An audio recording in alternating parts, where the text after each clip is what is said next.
Selamat pagi. Kita tunggu dulu ya.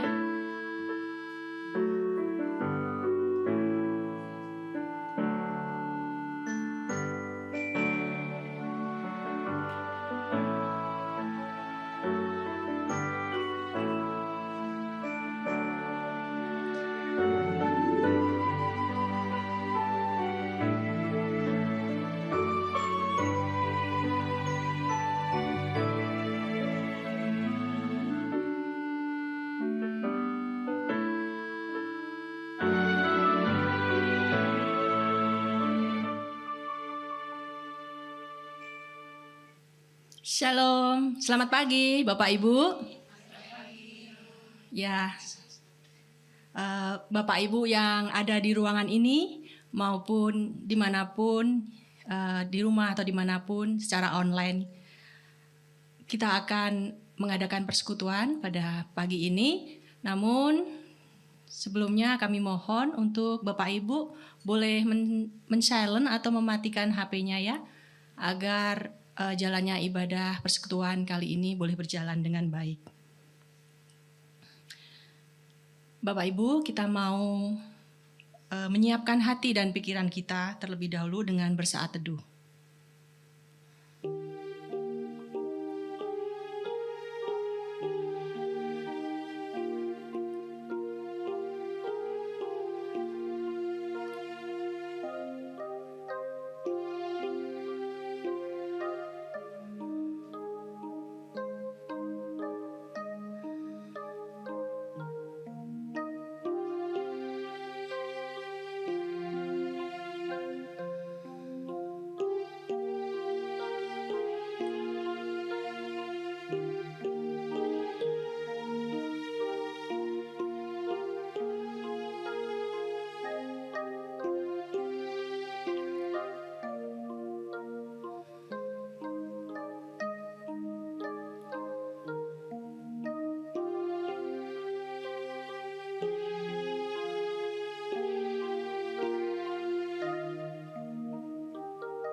Amin.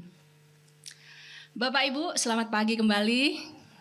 Ya, senang sekali kita boleh diberikan kesempatan pada pagi hari ini untuk berkumpul bersama-sama. Kita mau mengadakan persekutuan dewasa kali ini.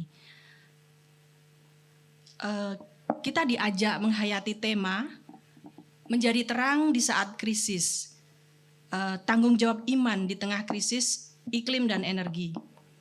Bapak Ibu, tema ini mengingatkan kita pada satu kisah yang mungkin Bapak Ibu pernah dengar pada tahun 2011 yang lalu. Yaitu beberapa desa di Pulau Sumba di Nusa Tenggara Timur bertahun-tahun mengalami keadaan gelap gulita karena mengalami krisis akses energi. Nah, kondisi ini memaksa banyak warga di sana bergantung pada lampu minyak tanah yang harganya mahal dan juga polusi yang tinggi.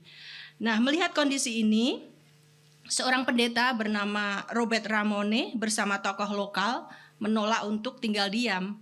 Mereka meyakini bahwa tanggung jawab iman itu harus diwujudkan secara nyata melalui solusi yang berkelanjutan. Lalu mereka menggerakkan warga lintas agama, terutama di desa Kemanggih. Mereka bergotong royong memanfaatkan potensi alam yang ada dengan membendung sungai yang ada di sana dan mengubahnya menjadi pembangkit listrik tenaga mikrohidro. Dan aliran sungai yang melimpah tersebut berhasil diubah menjadi energi listrik yang bersih dan mandiri. Sehingga sejak tahun 2012 mereka tidak lagi hidup dalam gelap gulita ketika malam hari. Nah, kisah ini menjadi bukti bahwa iman yang bertanggung jawab mampu menghadirkan terang untuk kebaikan manusia di bumi. Bapak Ibu, barangkali kita pun bisa melakukannya, walaupun mungkin tidak sebesar yang dilakukan Bapak Robert, tapi mungkin dalam kehidupan sehari-hari. Nanti yang mungkin akan lebih dijelaskan oleh narasumber kita ya, Bapak Budi dan Ibu Ratna. Bapak Ibu, mari kita berdiri, kita akan menyanyikan pujian Betapa Tidak Kita Bersyukur. Bait 1, 2, dan 3.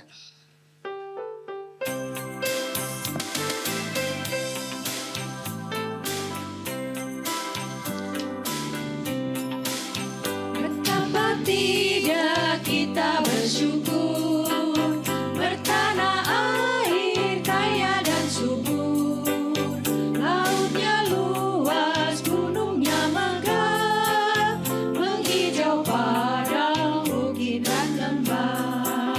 Itu semua berkat karunia Allah yang agung maha kuasa. Itu semua berkat karunia Allah yang agung maha kuasa. Alangkah indah. Alangkah indah pagi mereka, bermani cahaya surya nan cerah. Di tingkat hijau burung tak henti, bunga pun bangkit harum berseri.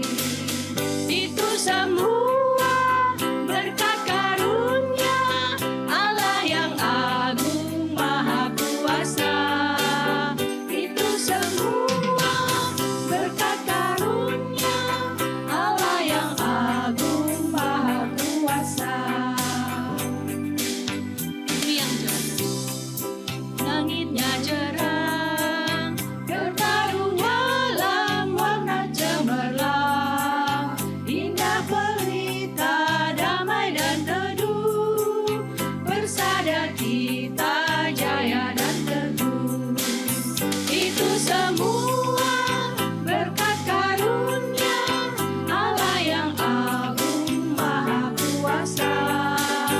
Itu semua berkat karunia Allah yang agung maha kuasa.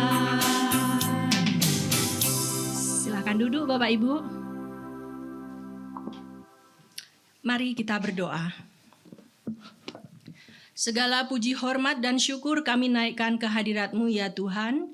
Engkau sudah memberikan kami anugerah dan rahmat kehidupan bagi kami, juga kesehatan sedemikian sehingga kami boleh berkumpul bersama di tempat ini. Saat ini juga kami mau mengarahkan hati dan pikiran kami untuk bersekutu dengan Tuhan, memuji dan menyembah Engkau dan mendengarkan firman-Mu.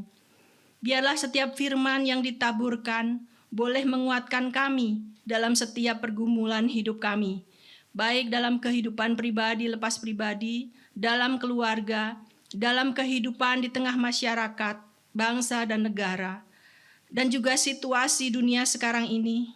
Ya Tuhan, kiranya terang firman-Mu menuntun kami untuk kami terus melangkah dengan hikmat dan pertolongan Tuhan, sehingga kami pun juga boleh Engkau pakai dan Engkau mampukan untuk menjadi terang untuk sekitar kami.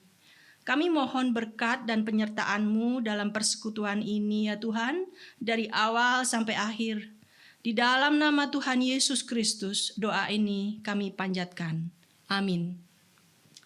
Bapak Ibu, sebagai nats pembuka, kita ambil dari 2 Korintus 4 ayat 6. Kami ajak Bapak Ibu untuk kita baca bersama-sama ya. 2 Korintus 4 ayat 6. Sebab Allah yang telah berfirman, dari dalam gelap akan terbit terang. Ia juga yang membuat terangnya bercahaya di dalam hati kita, supaya kita beroleh terang dari pengetahuan tentang kemuliaan Allah yang nampak pada wajah Kristus. Amin. Bapak Ibu, mari kita kembali menaikkan pujian syukur.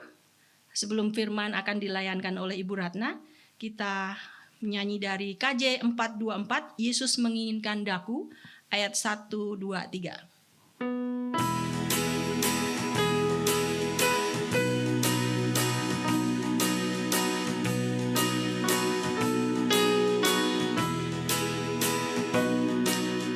Yesus menginginkan daku bersinar baginya, di mana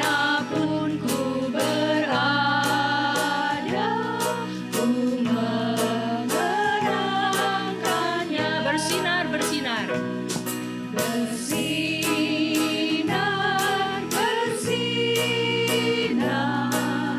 itulah kehendak Yesus. Bersinar,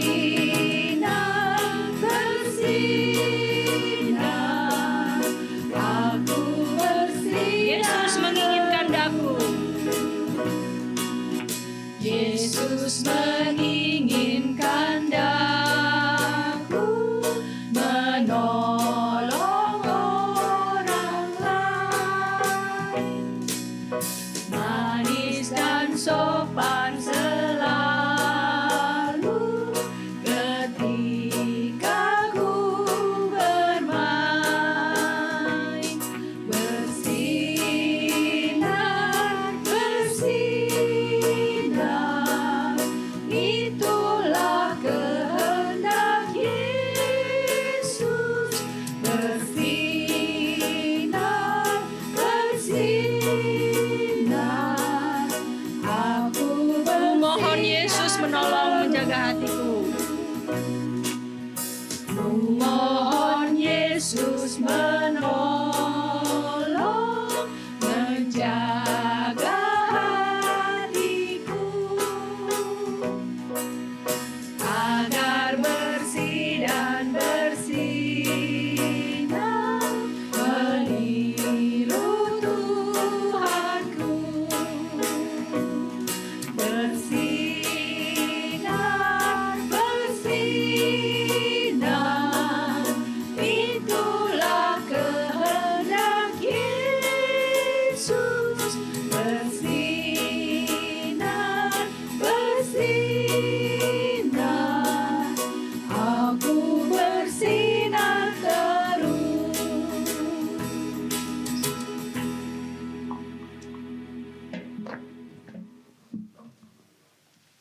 Mari kita satu di dalam doa. Bapa kami ada di dalam surga, ya Bapa, kami sungguh mengucap syukur atas setiap hal yang terjadi di dalam kehidupan kami. Terkhusus hari ini kami menerima anugerah firman-Mu. Kami sungguh menyiapkan hati dan pikiran kami agar kami boleh melakukan segala sesuatu yang menyenangkan hati-Mu. Di dalam nama Tuhan Yesus Kristus, Juru Selamat kami yang hidup, kami berdoa dan mengucap syukur. Amin. Bapak Ibu, hari ini kita akan merenungkan satu ayat firman Tuhan yang diambil dari Injil Matius 5, ayatnya yang ke-14a. Kita akan baca bersama-sama Injil Matius 5, ayatnya yang ke-14a. 1, 2, 3. Kamu adalah terang dunia. Demikianlah firman Tuhan yang akan kita renungkan pada siang hari ini. Selamat pagi. Bapaknya satu, ibu-ibunya banyak, gitu ya. Dan selamat, oh iya ada bapaknya juga di belakang ya. Ada 2 bapak-bapak di belakang dan juga bapak ibu yang ada di online juga. Nah, bapak ibu, di sini ibu-ibu ini lebih khusus karena banyak sekali juga ibu-ibu, maka saya juga menitik beratkan kepada panggilan ibu-ibu, baik ibu-ibu di sini saya memang menuliskan ibu-ibu rumah tangga, namun juga ini ibu-ibu semua ibu-ibu untuk memulihkan ciptaan, dimulai dari lingkungan yang paling terkecil, yaitu lingkungan meja makan kita, lingkungan keluarga kita, dari dapur lalu menjadi keselamatan yang menyeluruh seluruh dunia, begitu ya. Nanti kita akan sama-sama membahasnya. Minta tolong nextnya.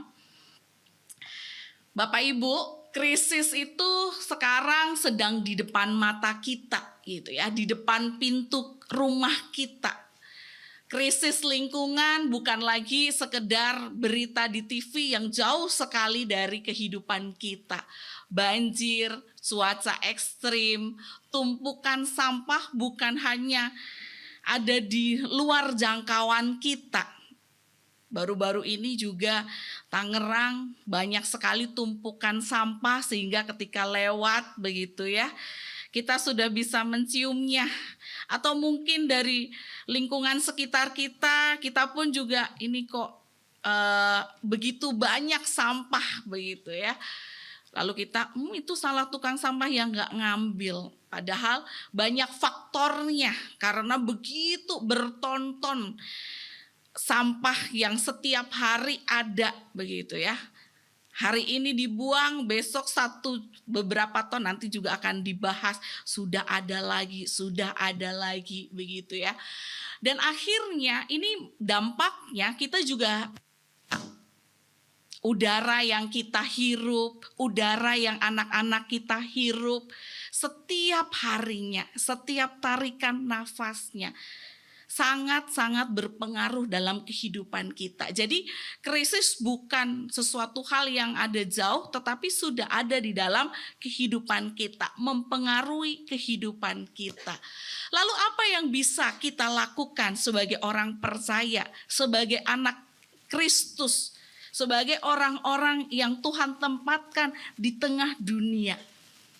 Mungkin kita mengatakan, saya tidak bisa melakukan, tadi sudah disinggung, saya mungkin nggak bisa melakukan seperti Pak Robert gitu ya, melakukan hal besar begitu.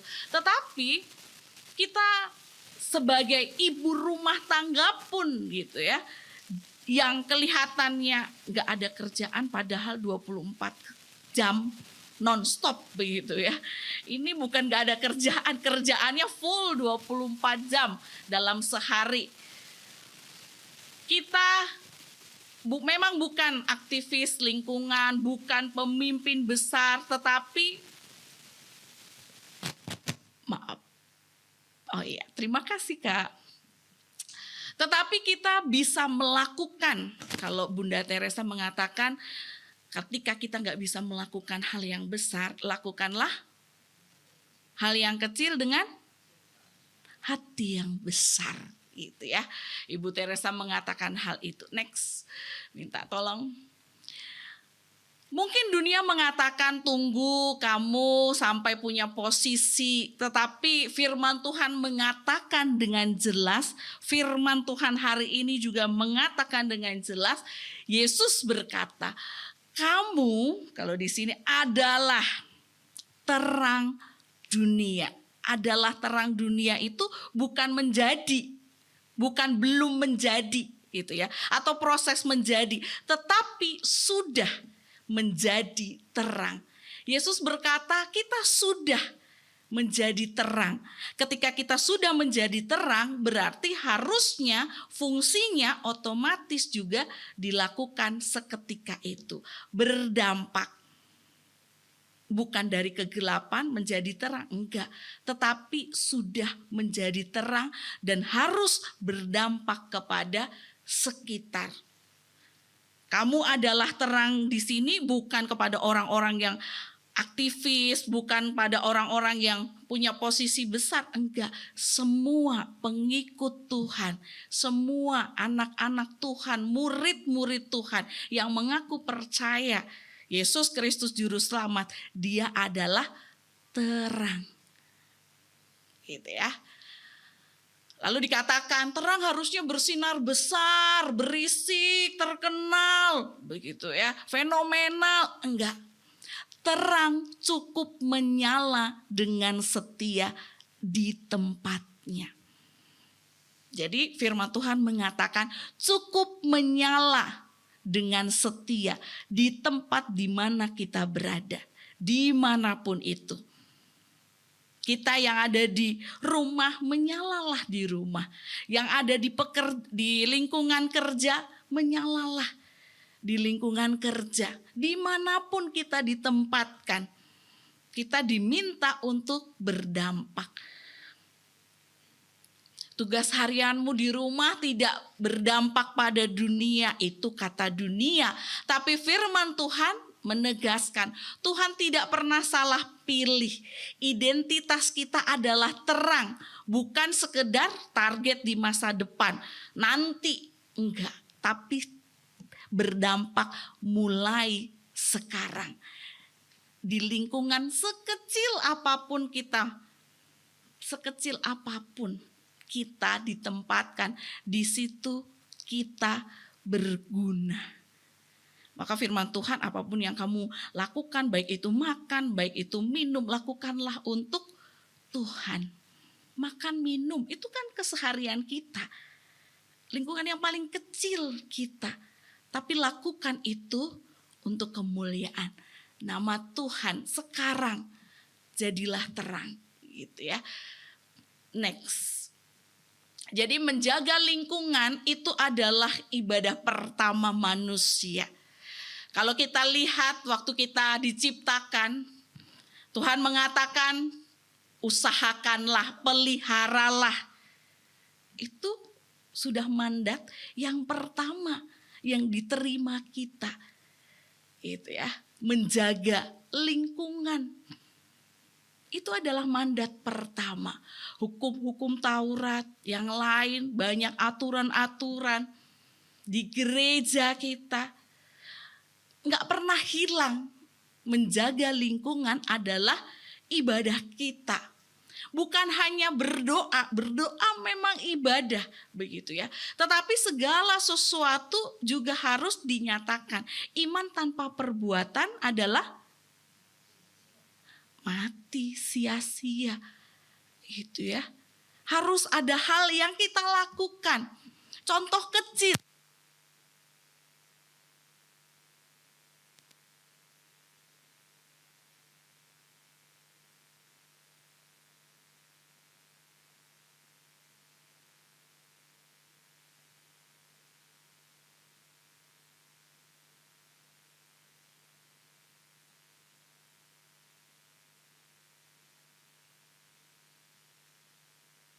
Misalnya di tempat yang lain atau ketika pernah waktu di Gading Serpong pernah krisis air juga 3 hari kalau nggak salah nggak ada air.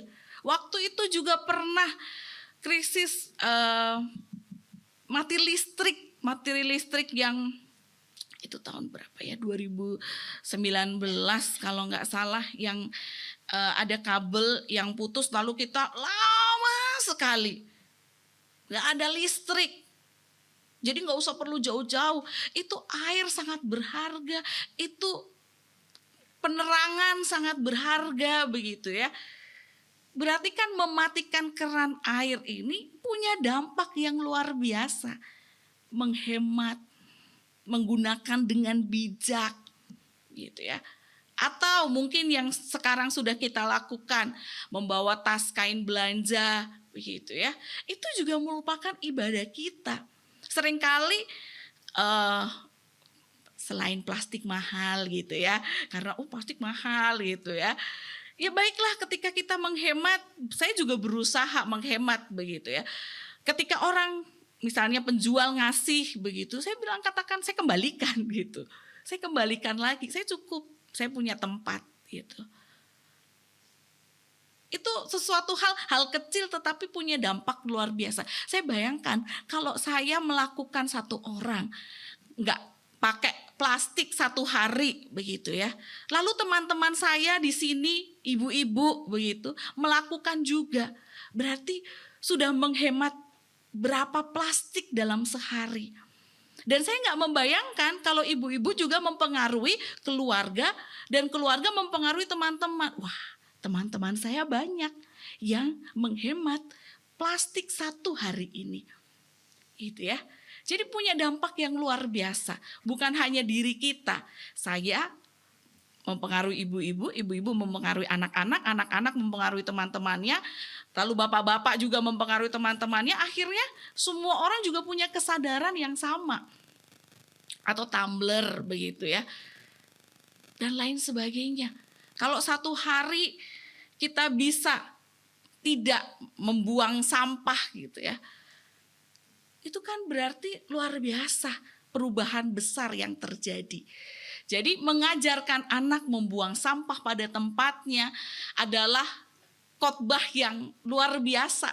Bukan khotbah yang dari ucapan saja, tetapi dari teladan iman yang luar biasa. Ibu saya tuh mengajarkan dari dulu kecil. Jadi kalau kamu mau buang sampah gitu ya, tunggu kalau tidak ada sampah tidak ada tempat sampah di sekitarmu, bawa masuk lagi, taruh di dalam tas. Di dalam tas itu selalu ada kayak plastik kecil begitu ya, atau sudah ada kantong begitu disisipkan, nanti kalau ketemu tempat sampah baru kita buang. Dan alhasil itu juga mempengaruhi ketika ada sering sekali saya mendengar anak saya, kenapa sih Momi itu buang sampah sembarangan dan lain sebagainya. Oh, berarti dari ibu saya mempengaruhi saya mempengaruhi anak saya. Dan anak saya tentunya kalau ada temennya yang membuang sampah, dia akan tegur. Punya pengaruh dari beberapa generasi gitu ya. Ternyata sesuatu hal gak ada saya ngajarin anak saya tuh melakukan itu, tetapi karena melihat kalau ibu saya yang ngajarin. Tapi kalau anak saya ternyata, oh iya ya, aku gak pernah ngajarin. Tapi ternyata dia melihat. Lalu dia risih kalau ada orang-orang yang membuang sampah. Gitu ya. Itu adalah teladan iman menjaga lingkungan. Hal yang kecil tapi berdampak besar. Next. Nah Bapak Ibu, ini yang harusnya kita ketahui bersama. Dosa itu ternyata merusak segala aspek kehidupan. Yang pertama, dosa itu adalah merusak hubungan relasi kita dengan Allah. Yang kedua, relasi kita dengan sesama. Tetapi ada yang ketiga Bapak Ibu, yaitu hubungan kita dengan alam. Begitu ya. Dan ketika Tuhan Yesus menyelamatkan umat manusia, Tuhan Yesus memulihkan tiga-tiganya.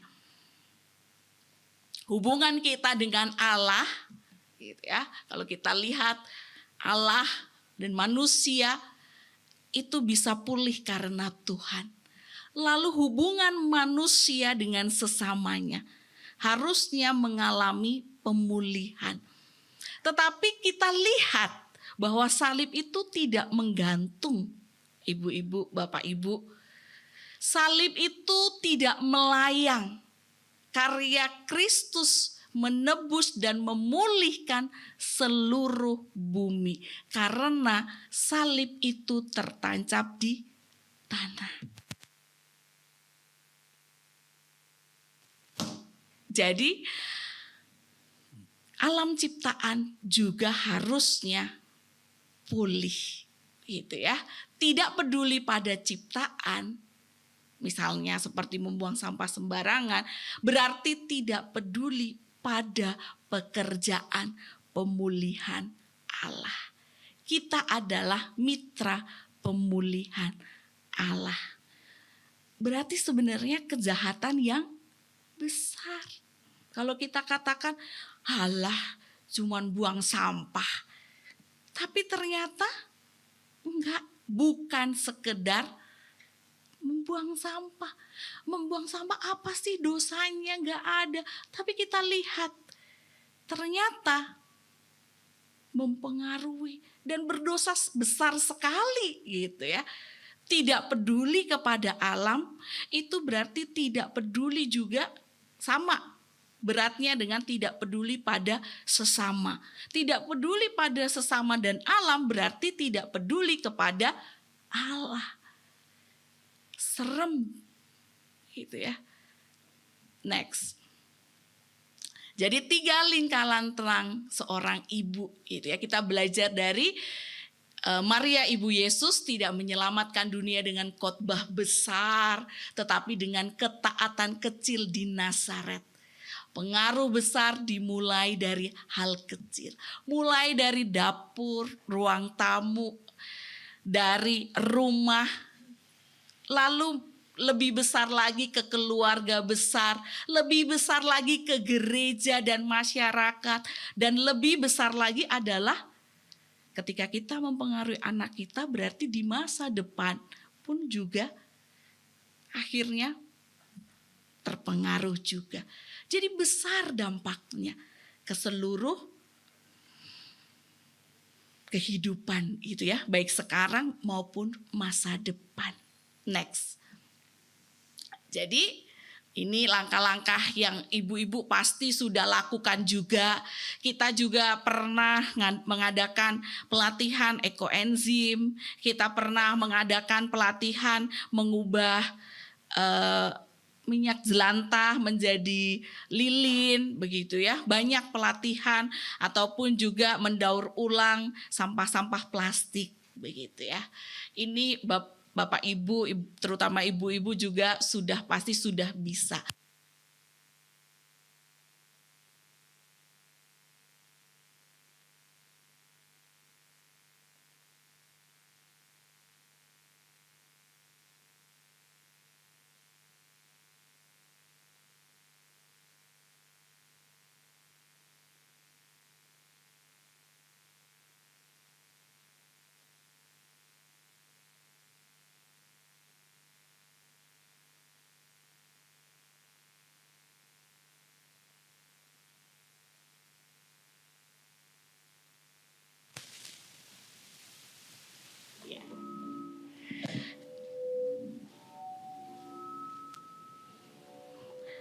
Proses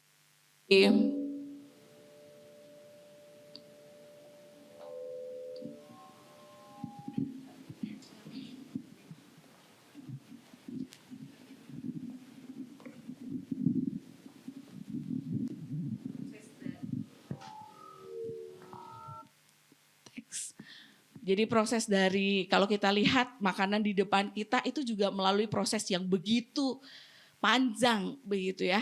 Kalau ibu saya selalu mengatakan, jangan sisakan sebutir nasi pun, gitu ya.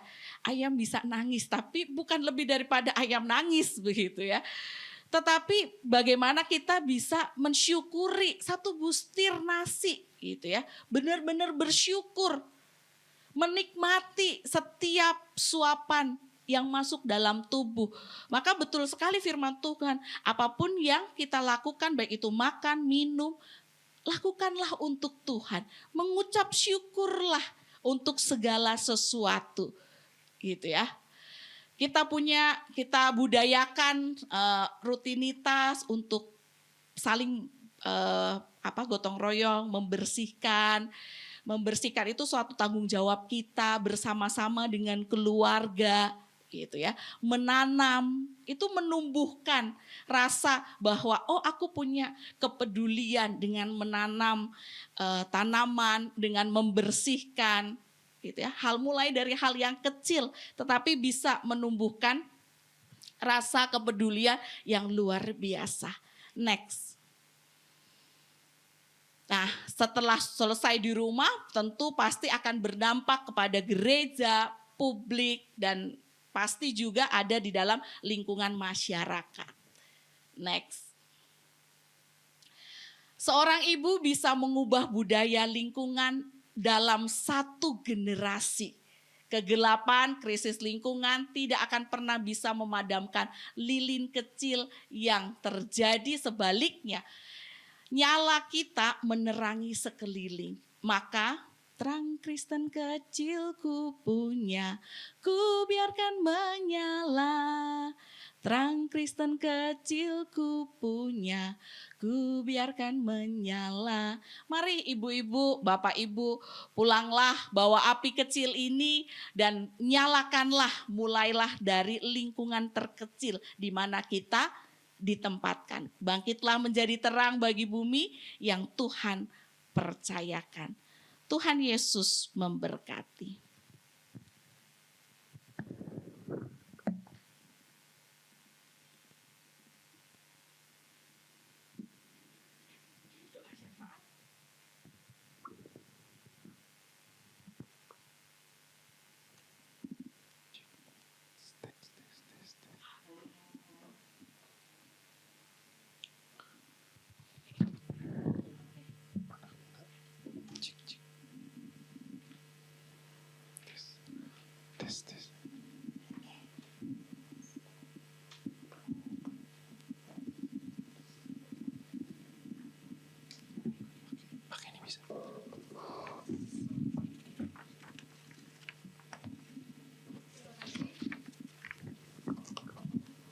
Terima kasih untuk Ibu Ratna yang sudah menyampaikan firman-Nya.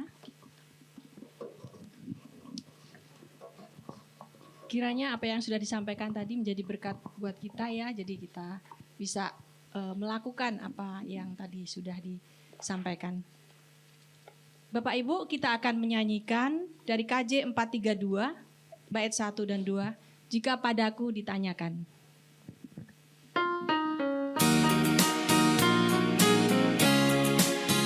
Jika padaku ditanyakan apa akan kukatakan pada dunia yang penuh penderitaan, kan ku sampaikan kabar baik pada orang-orang miskin, pembebasan bagi orang yang ditawan, yang buta dapat penglihatan, yang tertindas dibebaskan. Sungguh tahun rahmat Tuhan sudah tiba, kerajaan Allah penuh kurnia, itu berita bagi isi dunia.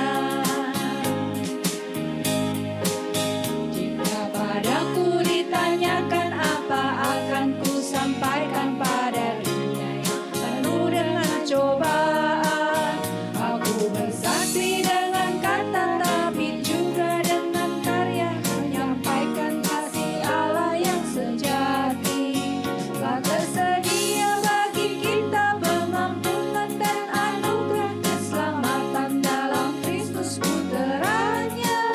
Kerajaan Allah penuh kurnia, itu berita bagi isi dunia.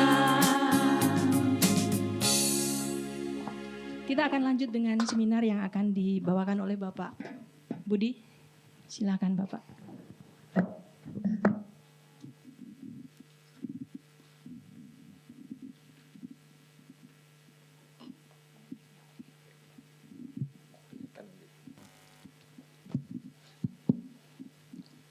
Selamat pagi ibu-ibu dan bapak-bapak.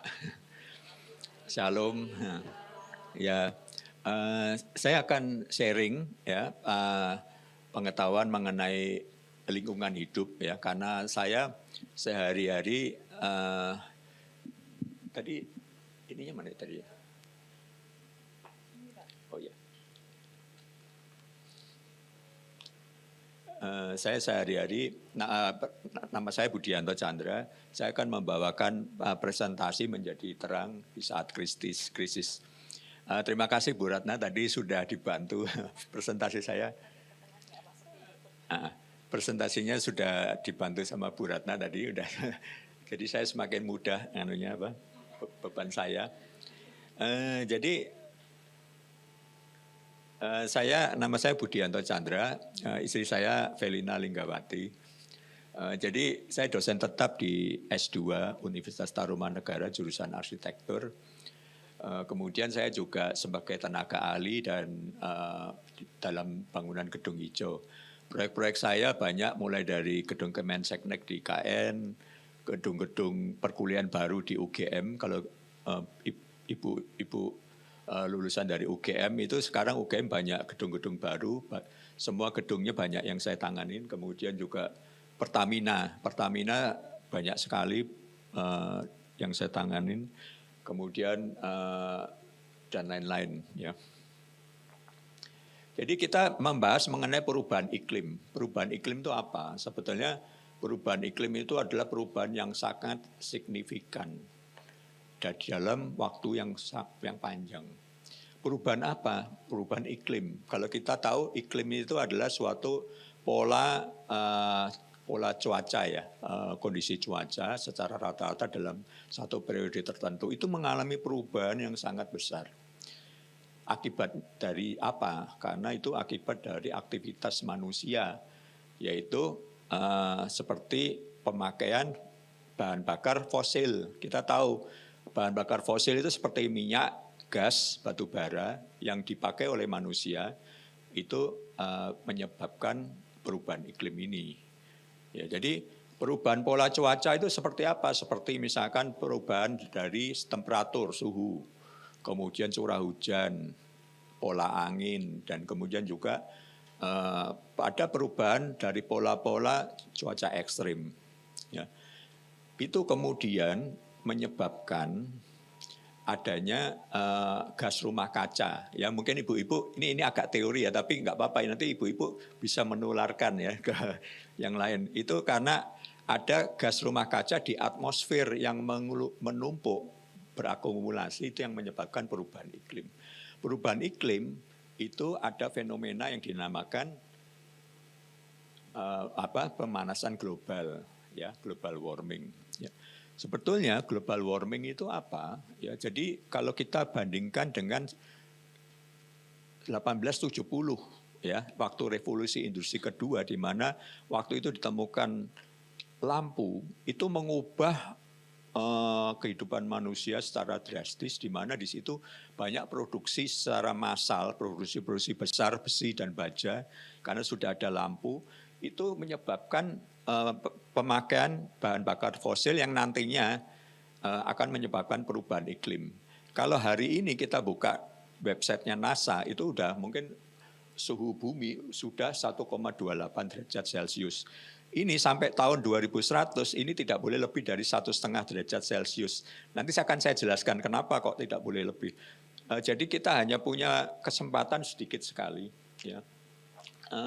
Jadi pemanasan global itu adalah fenomena di mana sejak revolusi industri itu sampai sekarang itu suhu bumi itu naik terus. Bahkan yang sekarang itu dalam beberapa dekade terakhir itu suhu bumi sudah mencapai puncaknya, rekor, selalu terjadi rekor paling tinggi suhunya. Ya. Jadi kita berusaha supaya tidak lebih dari 1,5 derajat. Ini karena apa?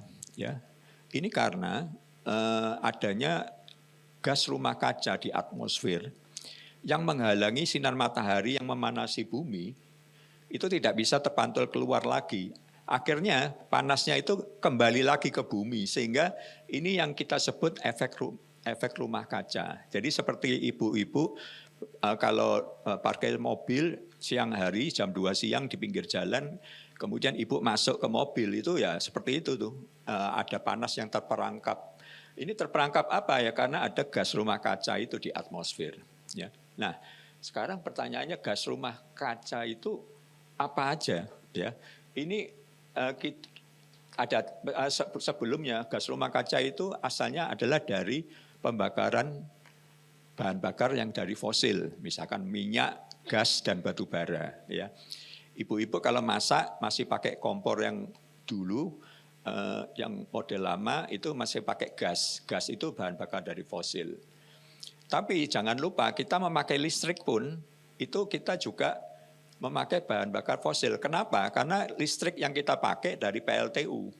PLTU itu memakai bahan bakar dari batu bara. Nah ini batu bara, minyak, gas, dan batu bara. Ya. Nah di gas rumah kaca itu yang di atmosfer itu paling banyak dari CO2. Ya, CO2 ini makanya seringkali di emisi gas rumah kaca itu seringkali disamakan dengan emisi CO2 karena yang paling banyak adalah CO2. Ya. Tapi jangan lupa selain CO2 juga ada metan. Nah nanti kita akan cerita itu yang tadi kenapa kita harus mulai dari meja makan yang tadi Bu Ratna bilang ya. Ini gas metan.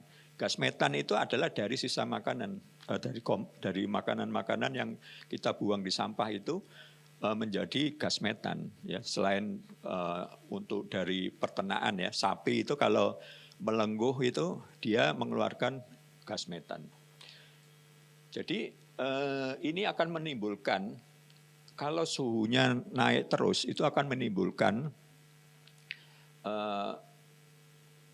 kerusakan ya, kerusakan lingkungan ya, dan bencana dan kerusakan lingkungan. Ya. Seperti apa? Ini. Jadi kalau kita lihat ini kita misalkan kalau ada di tahun 2100 kita patokannya 2100. Kalau kenaikan suhu sampai 1,5 derajat maka akan terjadi yang di tabel itu. Kalau 2 derajat adalah ini. Kita menghindari sampai 2 derajat. Kalau bisa kita sampai tidak lebih dari 1,5 derajat. Yang pertama, kita Bapak Ibu mungkin tahu ya, cuaca tidak menentu. Mestinya musim hujan, sekarang masih kemarau, tapi sudah masih hujan. Jadi ini cuaca tidak menentu yang pertama. Di belahan dunia yang lain, mungkin kita nggak merasakan, makanya untungnya tinggal di Indonesia itu. Kalau di negara lain, itu ada cuaca ekstrim. Cuaca ekstrim itu tidak main-main. Kalau seperti misalkan di Amerika bagian utara, ya, itu sampai cuaca ekstrim itu minus 50 derajat Celcius. Ya.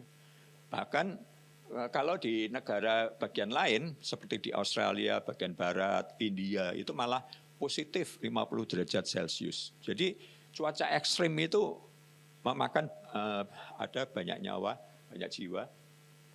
Karena ini ekstrim sekali. Ya di India kemarin berapa orang meninggal. Kemudian juga ini ya, hujan, cuaca tidak menentu, banjir, ya.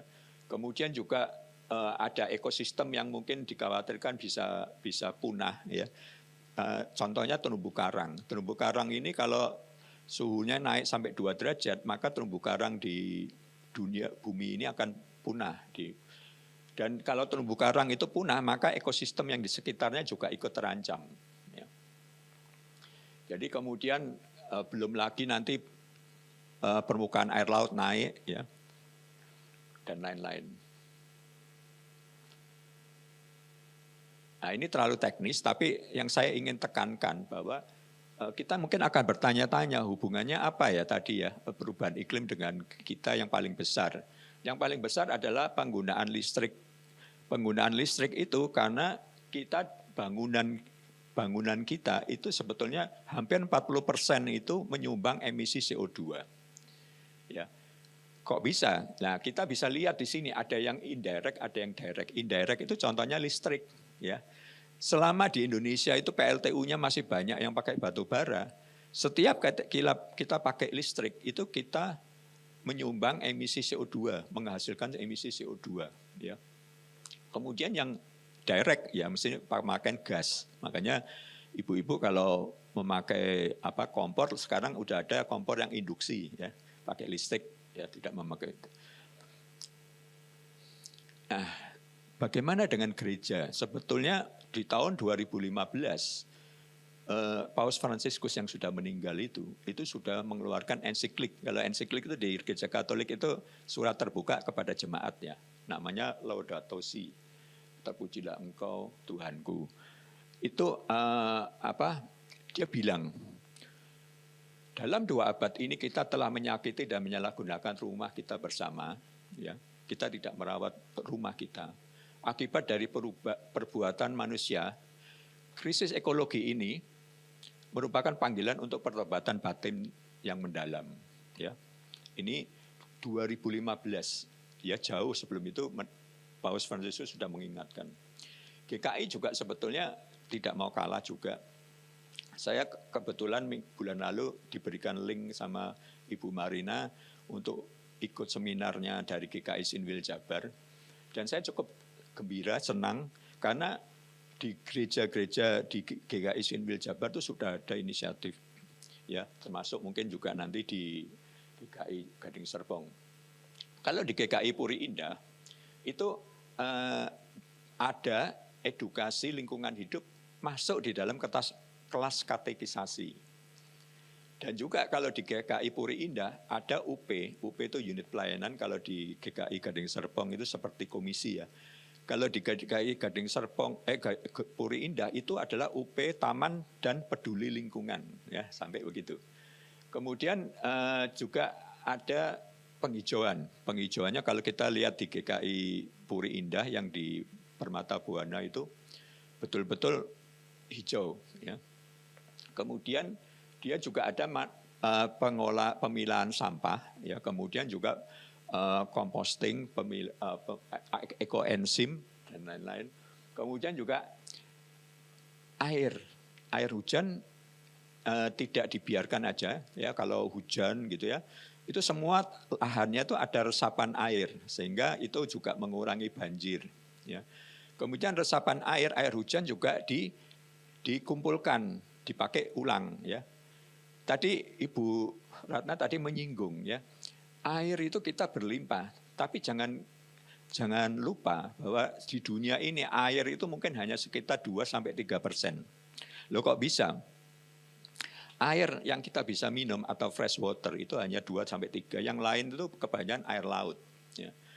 Saya pernah ada di satu proyek Sulawesi di dekatnya pantai itu, nggak ada sama sekali PDAM yang bisa masuk ke sana.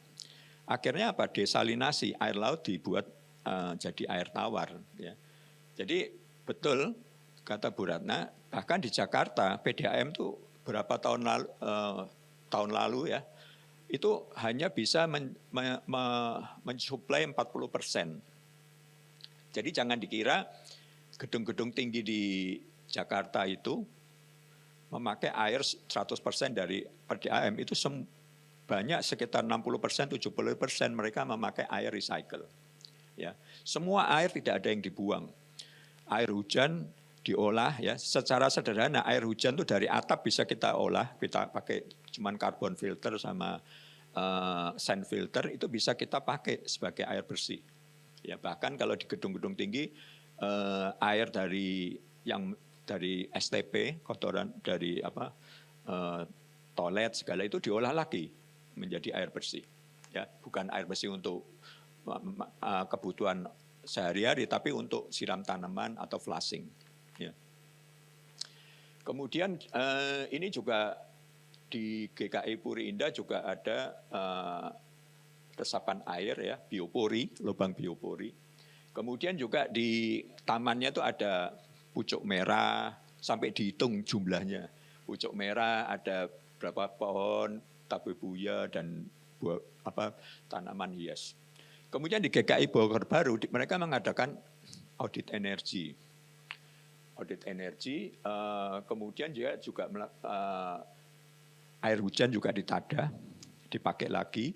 Kemudian juga dia memakai solar panel untuk memanen sinar matahari.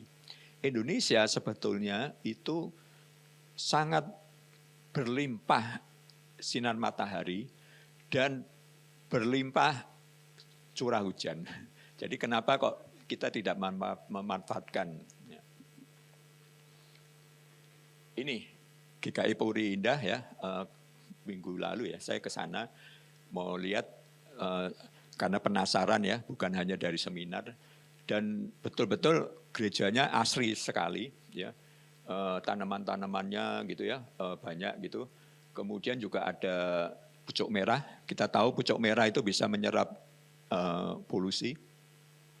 Kemudian kalau kita lihat lahannya ini, pavingnya tuh paving terbuka sehingga air bisa masuk menyerap ya. Dan yang menarik waktu saya ke lobby, kalau saya dari basement ke lobby itu naik lift, di liftnya tuh ditempelkan ini.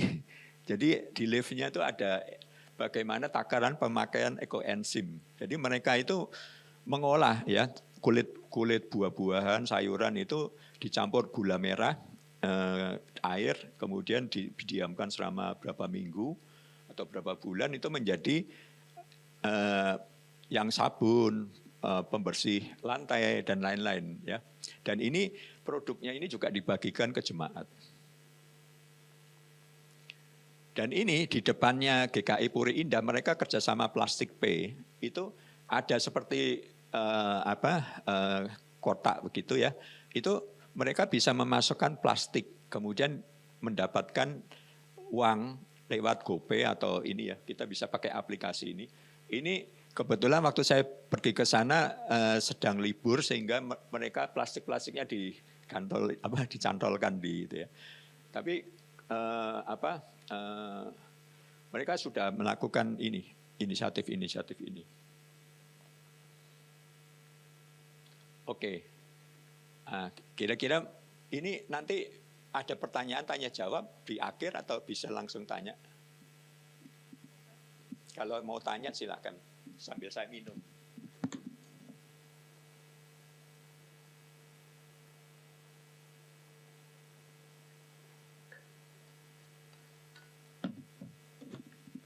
Oke ya.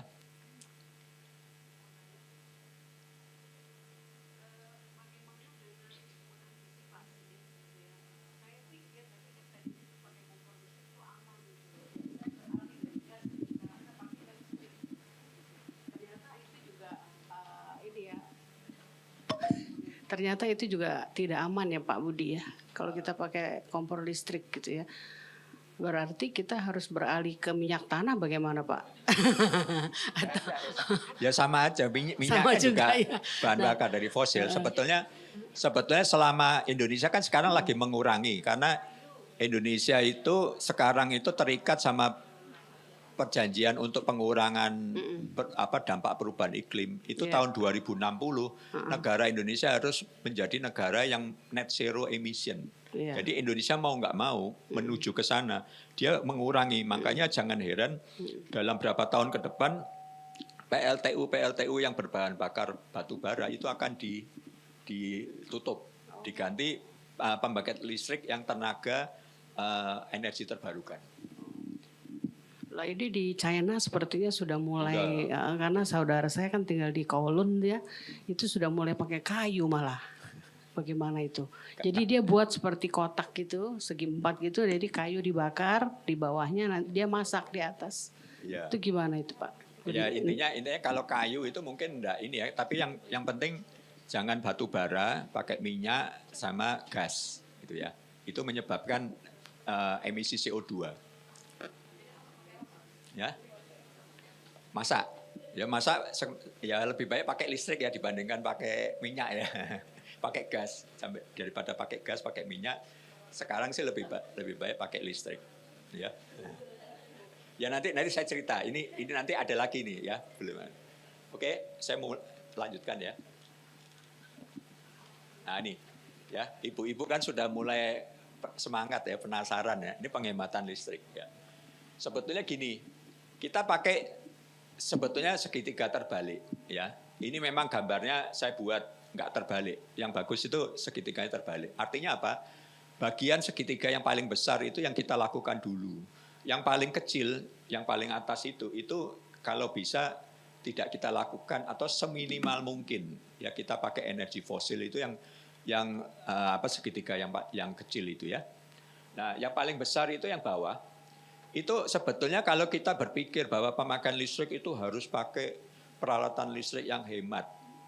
Itu sebetulnya ada benarnya, tapi yang paling utama itu sebetulnya bangunan kita dulu. Bangunan kita dulu harus adem, istilahnya gitu ya. Coba dengan kata lain secara sederhana, kalau AC-nya semua dimatikan, misalnya gedung ini ya, kalau kita di dalam gedung ini AC-nya dimatikan, apakah kita masih merasa nyaman, ya merasa sejuk atau adem, gitu ya? Kalau kita merasa panas, berarti kan desain dari bangunan itu tidak bagus, ya. Makanya saya dulu S1-nya sipil, S2, S3-nya saya ngambil arsitektur karena ini bergantungan desain arsitektur ya. Jadi bagaimana kita itu arah hadap ya. Kalau misalkan Bapak Ibu sekarang ini arsitek-arsitek itu kalau desain itu pakai kaca semua, pakai kaca. Sebenarnya bangunan yang kaca semua itu nggak cocok untuk iklim tropis. Ya. Karena itu diadop dari luar negeri, dari Eropa. Kalau di Eropa, dari negara yang punya musim dingin, mereka sengaja untuk memasukkan panas lewat kaca yang banyak. Ya, kalau panas itu sudah masuk, kalau bisa ditahan selama mungkin untuk mengurangi beban penghangat, gitu kan? Nah, kalau tropis itu beda. Kalau tropis itu bagaimana kita berusaha menolak panas yang masuk, sinar matahari.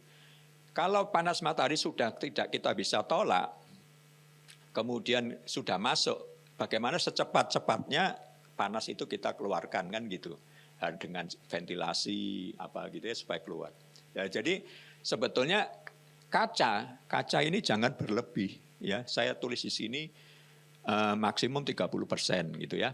Kalau di gedung-gedung tinggi di Jakarta mungkin kacanya bisa 60% perbandingan antara kaca sama dinding total. Ya, besar sekali. Kemudian kalau sudah tidak bisa itu maka kita perlu ibu-ibu coba lihat di rumahnya itu kacanya kaca mati atau kaca yang bisa dibuka jendelanya. Harus sekian meter persegi, peraturannya itu harus ada jendela kaca yang bisa dibuka. Ya, dan sebaiknya itu cross Dari sini ada jendela, sana ada jendela. Itu lebih baik, itu ada ventilasi silang, itu paling efektif.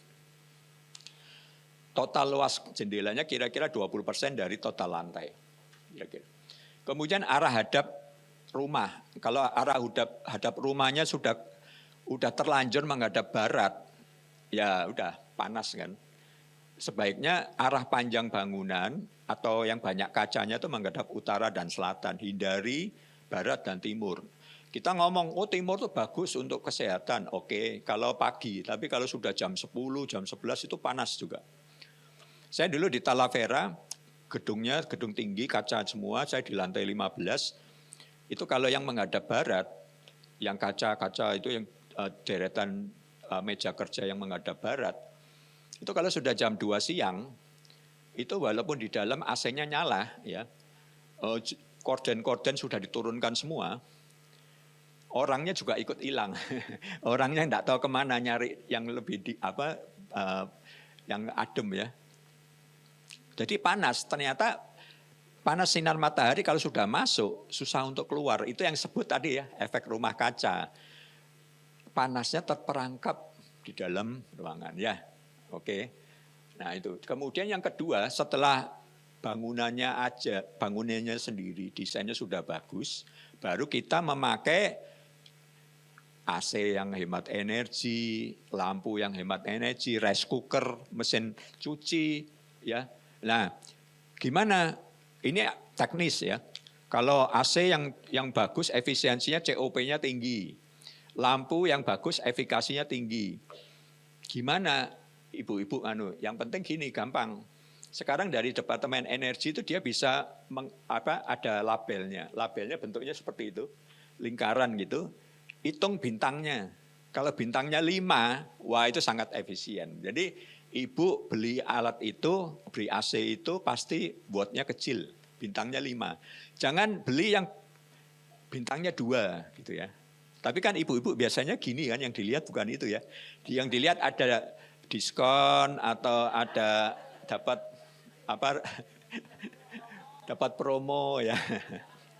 Nah ini dilihat bintangnya ya. Kemudian juga pengaturan suhu.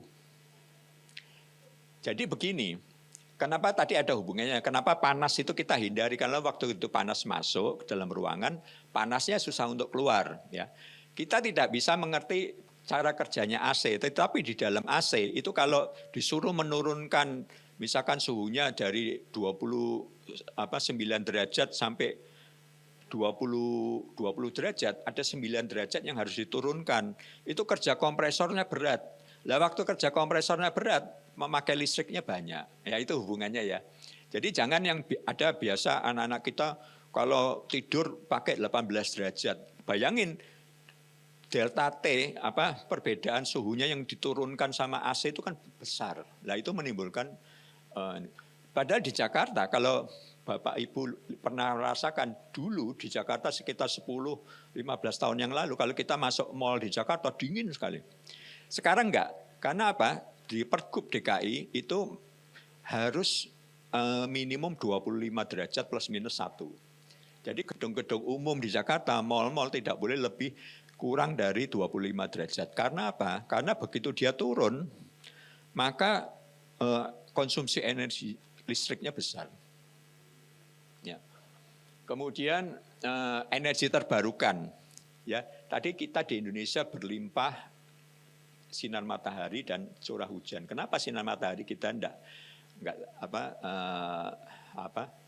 manfaatkan? Ya. Sinar matahari itu free. Energinya bersih, tidak ada emisi CO2 sama sekali, free ya, udah free, gratis lagi. Jadi di rumah saya pakai, sekarang itu malah pemakaian solar panel lebih gampang, tidak perlu pakai baterai, aki, kita bisa pakai jaringannya PLN. Jadi kalau di rumah saya itu kalau cuci, pakai mesin cuci segala itu siang hari, pagi dan siang hari, karena itu 100% dia pakai tenaga sinar matahari. Ya. Kalau malam baru dia pakai listrik. Nah kalau mau hemat lagi bisa pakai hibrid. Jadi sebagian sinar matahari disimpan di baterai untuk keperluan malam hari. Ya. Jadi kalau sudah nggak bisa ya baru pakai energi fosil, tapi energi fosil itu sedikit sekali gitu ya porsinya. Ya jadi ini segitiga diagram segitiga ini penting.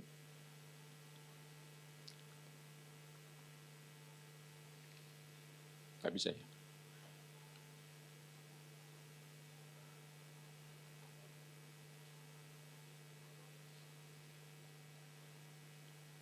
Bisa di next kan? Nah ini ya.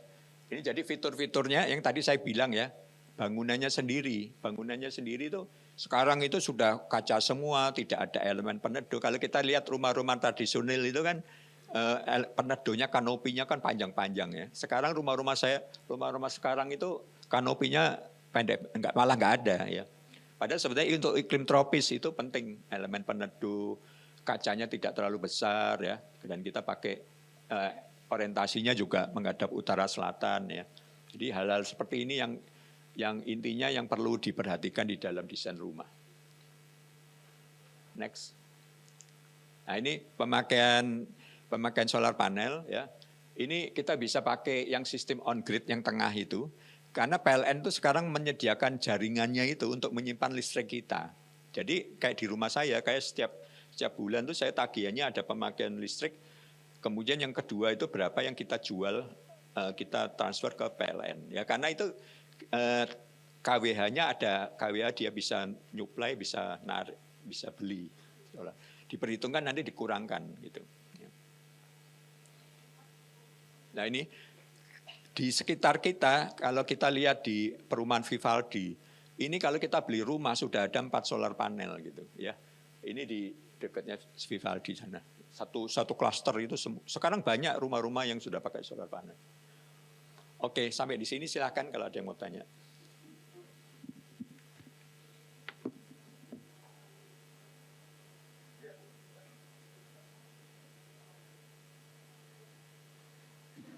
Selamat siang Pak, saya Sasi.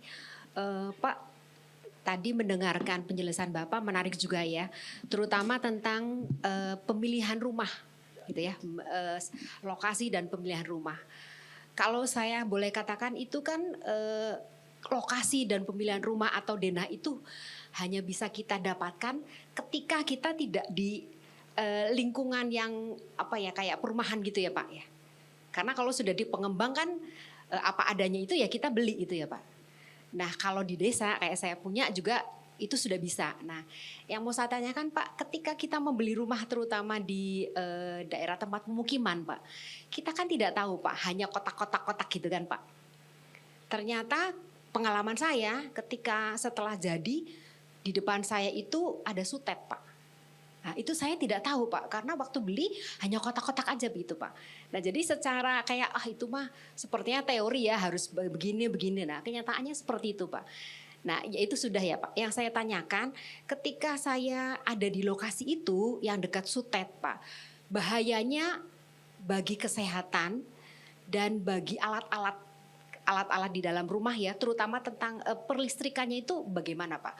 Dan saya harus apa nih Pak? Saya harus apa? Karena sudah beli, sudah terlanjur, ternyata di depan kira-kira 50 meter ternyata ada sutet gitu Pak. Terima kasih Pak.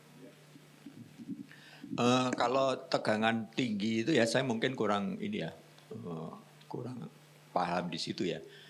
Tapi tentunya ada medan elektromagnetik ya di situ. Contohnya waktu kejadian kereta itu ya tertabrak itu kan ada mobil listrik yang melintas di rel itu, kemudian dia mogok gitu. Nah ternyata waktu saya kebetulan setelah berapa minggu lalu kan saya ke daerah Jawa Tengah, saya naik kereta api, saya ngomong-ngomong dengan masinisnya atau pekerjanya di kereta api itu, di dalam kereta api itu.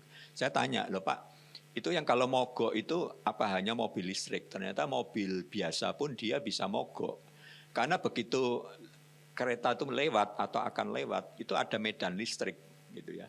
Nah medan listrik itu bisa mengganggu mobilnya itu. Nah saran saya ya Ibu konsultasi aja dengan mungkin kalau mungkin mengganggu peralatan listrik ya, tapi untuk kesehatan mungkin saya kurang paham Bu. Coba tanyakan dengan developernya aja.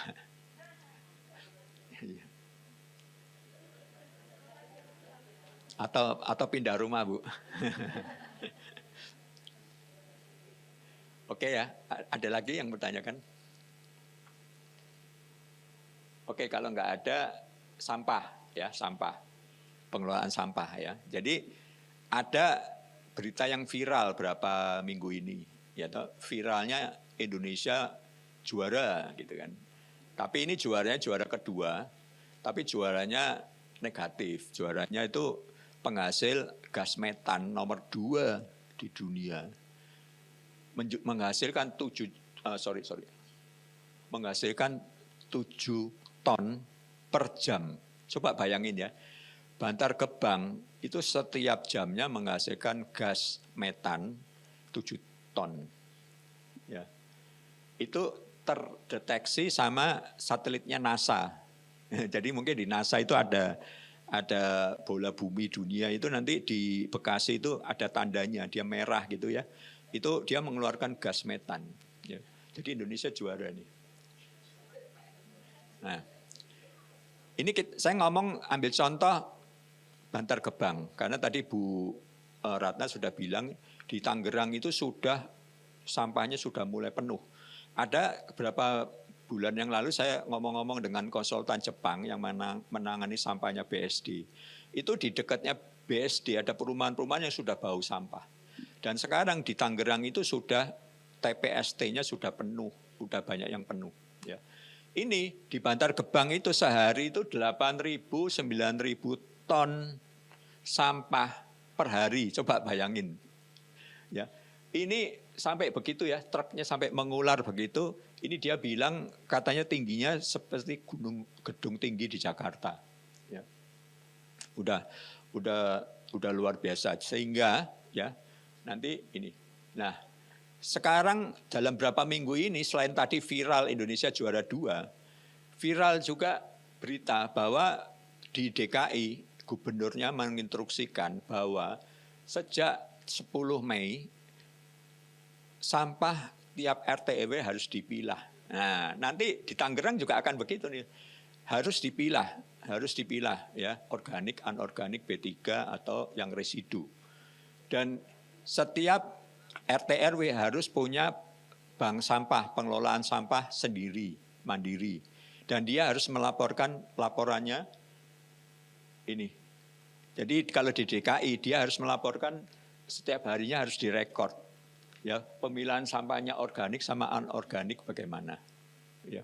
Dan ternyata saya ngomong-ngomong dengan teman saya di daerah Tebet. Tebet itu sudah lama dilakukan ini, sehingga Tebet itu yang sampah yang keluar menuju TPST itu hanya sampah-sampah residu yang sudah tidak bisa diolah lagi.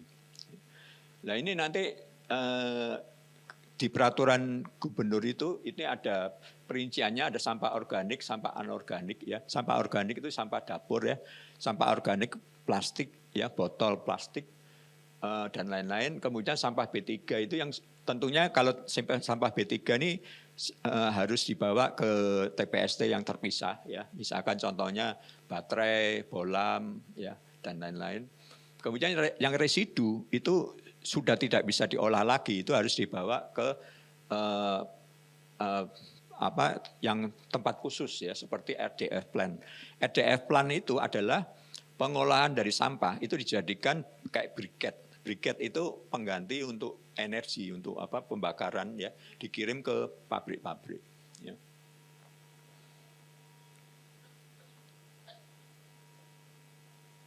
Nah, sampai di sini ada yang mau ditanyakan? B3 itu bahan berbahaya ya, saya kurang agak lupa. B3 itu sampah berbahaya. Ini ya. Jadi B3 itu gini Bu. Jadi mudah terbakar, mudah meledak, beracun gitu Bu. Ya. Ada yang mau ditanyakan silakan.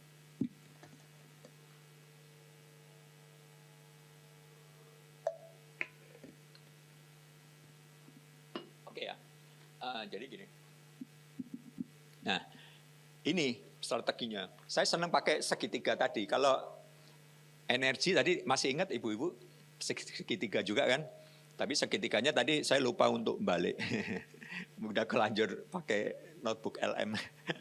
Ketemu itu. Nah, ini segitiga terbalik. Artinya apa? Yang kita lakukan itu yang porsi yang paling gede dulu segitiganya. Reduce sampah itu. Yang kita bisa lakukan yang paling gampang, yang kita paling bisa lakukan, jangan recycle. Kalau recycle mungkin susah. Reduce, kurangi, ya, kurangi dulu. Baru kalau sudah nggak bisa dikurangi, dipakai lagi, gitu kan? Dipakai lagi, ya. Di Jepang itu ada kota zero waste. Zero waste itu circular economy. Itu nggak ada sampah, selalu dipakai. Bahkan di Jepang itu banyak toko-toko yang jual barang-barang recycle. Reuse. Di Jepang juga banyak juga thrifting. Mungkin yang ibu-ibu mungkin ya. Kalau di thrifting itu baju-bajunya bagus-bagus. Karena mereka nggak mau buang baju ya, dijual lagi gitu, bisa di reuse. Kemudian kalau setelah di reuse kita bisa recycle. Botol-botol plastik yang kita masukin di bank sampah, itu nanti dicacah-cacah lagi. Itu bisa jadi papan, bisa jadi meja makan, ya, banyak kegunaannya. Kemudian recovery itu sampah-sampah yang sudah tidak bisa diolah lagi, dimasukin di RDF plant tadi, bisa jadi sumber energi untuk pabrik. Ya. Kemudian baru yang terakhir disposal. Jadi disposal itu adalah yang paling upaya terakhir. Ya, jadi disposal itu adalah landfill kalau bahasa Inggrisnya. Kalau di luar negeri itu peraturan-peraturannya itu sekarang berusaha untuk memperkecil sampah yang dibuang ke pembuangan akhir, ya, atau landfill, ya. Jadi tadi ya budaya ya. Kalau di Jepang itu tadi yang Bu Ratna juga bilang, kalau kita di Jepang cari tong sampah itu susah sekali. Kita jalan berkilo lebih 1-2 kilometer baru ketemu tong sampah. Ya akhirnya apa? Sampahnya kita kantongin. Karena kalau kita buang kita sungkan ya. Kalau sekelilingnya sudah lihat mereka nggak akan buang sampah sembarangan. Kita kantongin sampai ada tong sampah kita baru buang. Jadi yang ketiga yang di atas itu reuse, recycle ya. Mungkin gampang diingat ya. Reuse dulu, reuse, kemudian recycle. Reduce dulu. Nah ini reduce ya. Nah contoh paling sederhana. Nanti ini sudah mulai banyak, nanti Bapak Ibu kalau mau bisnis ya, usaha, ini buat ngepres botol plastik. Kenapa? Botol plastik yang 600 mili, 1,5 liter ini ya, ini kan volumenya besar. Kalau kita buang aja, itu nanti lama-lama kan dia numpuk-numpuk kan jadi besar kan. Lah bagaimana kalau volume yang segini kita press sepertiganya? Ya sederhana ya idenya ya. Jadi waktu kita dibuang di bank sampah atau dibuang di TPST itu mengurangi volume, ya, mengurangi volume. Jadi ini prinsipnya sederhana, alatnya seperti itu, botolnya ditaruh di situ, dipres, kemudian tutupnya dipasang lagi supaya yang sudah dipres itu nggak kemasukan udara, nggak ngembang lagi, ditutup, sudah. Kaleng juga begitu, kaleng dipres gitu. Ya. Ini sekarang banyak yang memproduksi ini dijual ke perusahaan-perusahaan ya. Jadi nanti sekolah-sekolah ini banyak yang pakai ini karena ini salah satu prinsip utama tadi. Reduce, mengurangi. Nah ini reduce lagi, tapi ini reduce dan juga recycle, biopori. Ya. Ini di rumah saya nih, istri saya, masa ini saya foto. Ya, biopori itu ya setiap sisa makanan kita buang. Berarti kan kita mengurangi sampah dapur. Kita buang di biopori, ya. Setelah berapa lama biopori itu kita bisa ambil komposnya itu hitam-hitam gitu ya, kita ambil, kita bisa untuk pupuk. Tapi kalau kita nggak ambil, ini kan pipanya ini kan bolong-bolong. Nah ini juga bisa untuk untuk sebagai pupuk di sekitarnya ini gitu ya. Ini biopori. Kemudian ini juga reduce juga ya, tapi juga ada recycle-nya. Ini ekoenzim. Yang tadi saya bilang, saya masuk ke GKI Puri Indah, naik ke lift, di liftnya dipasang ini gitu. Jadi ini semua sudah ada. Untuk pembersih lantai campurannya berapa, untuk sabun lerak, untuk ini berapa campurannya. Secara garis besar campurannya 1:3:10. 1 ini gula merah, 3 itu kulit buah-buahan atau sayuran, 10 ini air. Ya, waktu kita sudah campur, nanti setelah berapa lama, berapa minggu atau berapa bulan ini akan bisa jadi ini untuk digunakan yang lainnya. Di GKI Puri Indah mereka melakukan ini secara rutin, kemudian juga pelatihan dan juga hasilnya itu dibagikan oleh ke jemaat juga.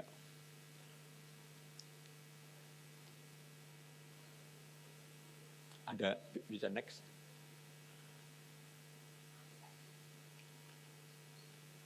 Bisa next. Ya, udah ya, selesai ya. Oke, berarti ini yang terakhir ya.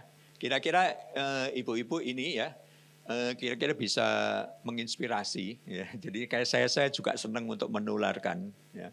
Apalagi sesuai dengan bidang saya.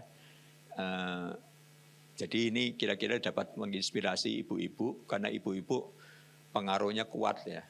Kan ibu-ibu makhluk terkuat katanya. Bisa mempengaruhi suaminya, bisa mengaruhi anak-anak. Oke, terima kasih.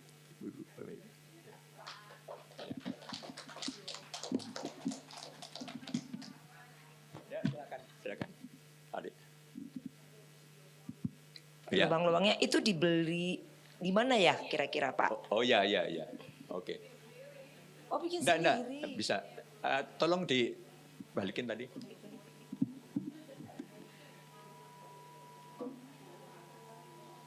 Yang sebelumnya.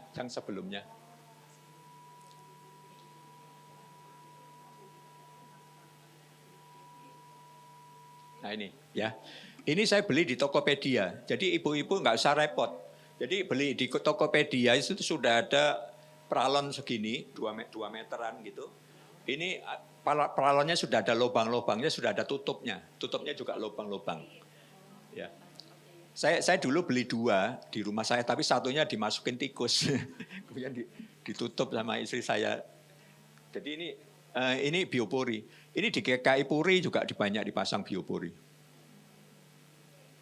Jadi kalau istri saya ada sisa makanan gitu, dibuang ke sini, ditutup lagi gitu. Apanya? Enggak ada baunya. Ya kan ini kan di luar ya, di luar ruangan ya, di taman gitu ya. Ya ada baunya dikit lah, memang dikasih air dikit ya supaya dia menjadi kompos. Ya. Atau kalau 2 meteran. Kira-kira ibu-ibu sekarang banyak juga dijual mesin kompos. Itu bisa ditaruh di dapur, bentuknya kotak kecil gitu ya. Itu setiap kali kita makan dimasukin situ nanti sudah jadi kompos kering gitu. Bagus. Bisa pakai mesin juga. Nah ini biopori ini menurut saya efektif ya, karena nanti dia bisa untuk jadi pupuk juga. Jadi kalau kita beli, ibu-ibu belinya seperti itu Bu. Ada peralonnya, ada tutupnya sama alatnya. Sekalian dia sediakan alatnya untuk bor. Ya, gampang nggak Bu? Dibor gini, sudah ada lubang, itunya peralonnya dimasukin. Peralonnya sudah lubang-lubang, udah ada tutupnya. Jadi praktis.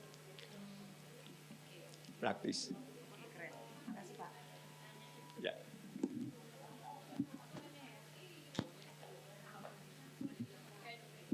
Kata suamiku, kalau kamu ada dalam satu seminar atau pengajaran, kalau nggak nanya, salah kamu katanya. Jadi saya mesti nanya minimal 1 pertanyaan katanya. Pak Budi, terima kasih untuk sharingnya buat kami semua Komisi Dewasa Wanita di GKI Gading Serpong. Kiranya jadi berkat buat kami, khususnya ibu-ibu mulai dari dapur tadi, Pak Budi. Pak Budi, yang dilakukan sama Ci Velina tadi, misalnya tentang biopori, di rumah sudah dilakukan sama suami saya. Dan nggak mesti beli sih di Tokopedia, nggak mesti. Jadi bikin sendiri aja gitu, taruh di luar, taruh di halaman, di mana di halaman itu kebetulan ada tanah sedikit, ya semeter kah gitu kan, ditaruh di situ untuk jadi pupuk. Kebetulan nanam anggur gitu. Gitu. Terus yang kedua, kami selalu coba melakukan kalau nyuci beras, masukin ke galon. Cucian berasnya, nanti itu buat nyiramin tanaman begitu. Nah, apapun itu yang coba sudah dilakukan dari hal yang sangat kecil sekalipun Pak Budi, yang menjadi gregetnya saya adalah GKI Gading Serpong itu GKI yang cukup besar, ya. Dan sekarang sudah memiliki gedung yang sangat cukup besar. Seminar seperti ini bukan tidak bagus, sangat bagus, cuma masalahnya mungkin berhenti sampai di porsi seminar. Porsi pengetahuan cenderung seperti itu. Yang banyak dilakukan oleh ibu-ibu adalah seperti yang tadi Kak Ratna katakan, baru sekedar hal yang sangat kecil sekali, yaitu buang sampahnya nanti aja kalau ketemu tempat sampah gitu. Tapi masalahnya ketika udah ketemu tempat sampah, nih tempat sampahnya siapa nih yang benar-benar bertanggung jawab, itu juga belum maksimal juga sih ya Pak ya gitu. Nah pada akhirnya saya terpikir seperti apa yang dilakukan oleh GKI Puri Indah tadi gitu. Memang harus gereja secara komunitas organisasi melakukan sesuatu yang sangat berdampak buat jemaatnya. Seperti tadi misalnya ekoenzim, memang pada akhirnya balik lagi ke masyarakat yang ke jemaatnya, itu menurut saya lebih baik gitu. Atau di saudara-saudara kita yang Katolik, mereka benar-benar melakukan pemisahan sampah gitu. Setiap umat yang datang ke gereja setiap hari Minggu yang saya tahu ya Pak ya, itu bawa sampah mereka, nanti mereka setor tuh ke banknya. Jadi mereka punya satu gedung khusus, kan gereja kita udah punya gedung. Saya pikir mungkin Majelis Jemaat sudah membuat kayak gitu juga nih gitu, tapi nggak tahu juga gitu kan. Gedung khusus memang situ tempat pemilahan gitu. Jadi mereka ketika setor mereka ada dapat fee-nya lah gitu. Nah, yang saya mau ingin gregetin itu adalah apa nih? Pak Budi sudah berbagi buat ibu-ibu, mungkin juga Pak Budi menjadi penggerak gereja kita untuk melakukan yang tadi itu, gitu. Yang tadi itu gitu loh Pak. Jadi benar-benar berdampak begitu untuk di jemaat gitu kan. Lebih lagi kalau kita berada di dalam sebuah lingkungan RT, saya juga greget juga di RT saya gitu loh Pak. Ini kok kebanyakan teori, kebanyakan ngomong, kebanyakan rapat, buktinya juga nggak ada juga gitu. Ada satu yang sempat saya lihat tonton di TikTok kalau nggak salah, itu ada satu RT, saya lupa di mana. Itu benar-benar luar biasa ketua RT-nya. Mungkin Pak Budi juga udah sempat lihat atau tahu gitu ya. Jadi satu lingkungan itu RT atau RRT kalau Bapak itu. Dia juga dari praktisi ilmuwan juga pakai Bapak begitu kan. Jadi di satu RT itu lingkungan itu gotnya itu benar-benar isinya lele. Ya kan? Gotnya itu isinya lele, jadi bersih gitu Pak. Dan sepanjang gang itu juga pohon-pohon yang misalnya kangkung, bayam atau apa gitu. Jadi semua tuh manen dan mereka juga saling bertanggung jawab terhadap lingkungan. Itu yang saya pengen gitu loh Pak. Nah itulah yang saya gregeti di situ Pak. Kalau misalnya Bapak menjadi perintis untuk mengungkapkannya ke majelis jemaat, jemaat diundang untuk bisa bersama-sama, bahkan juga praktek terlatih untuk melakukan di lingkungan, itu jauh, mungkin buat saya itu jauh lebih memikirkan tema kita tadi gitu Pak. Terima kasih Pak. Terima kasih masukannya Bu, bagus sekali. Tapi seperti tadi Bu Ratna, mulailah dari diri kita sendiri, mulailah dari meja makan. Ya tadi ya. Itu jadi kita mulai dari diri kita sendiri. Karena kalau kita nggak memulai, itu kita menunggu sesuatu yang besar, nggak akan jalan-jalan. Contohnya tadi banyak sekarang influencer ya, kayak Jeremy Owen gitu ya, masih muda-muda gitu ya. Dia ngurusi sampah. Dan sekarang itu Jeremy Owen itu dia lulusan Belanda, dia sekarang ngurusi sampah. Dia punya pabrik pencacah plastik ya. Kemudian dia sekarang di LRT stasiun Dukuh Atas kalau tidak salah ya, dia buat bank sampah. Jadi penumpang yang dari LRT itu bisa plastiknya bisa dibuang ke bank sampah, itu dapat uang. Ya, ya seperti itu. Di GKI Puri Indah itu cukup bagus. dia kerjasama sama Plastik P, tempat itu yang penerimaan botol plastik itu persis di depan pintu masuknya gereja, ya. Kemudian karena GKI Puri Indah itu letaknya di dalam perumahan Permata Buana, masyarakat di situ juga bisa buang ke itu alatnya itu Plastik P itu, ya seperti itu Bu. Memang perlu ada penggerak ya, nanti mungkin dari pihak penatua majelis itu bisa mengusulkan. Memang gereja ini perlu untuk menjadi terang ya, untuk menjadi pelopor. Benar di Katolik itu sudah fasilitasnya sudah banyak ya, karena di Katolik tadi yang saya sebutkan 2015 sebelum Paus Fransiskus meninggal, dia sudah mengeluarkan ensiklik, dia sudah mempunyai suatu beban ya, bagaimana kita ini sudah tidak merawat bumi kita lagi gitu. Makanya dia mengeluarkan ensiklik 2015 itu kayaknya. Ya. Dan kita harus mulai ya, kalau enggak dari kita siapa lagi yang mulai.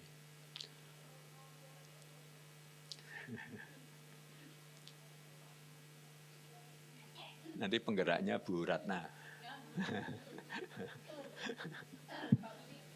Ya, saya akan. Ya. Shalom pagi, ibu-ibu, saya share sedikit ya.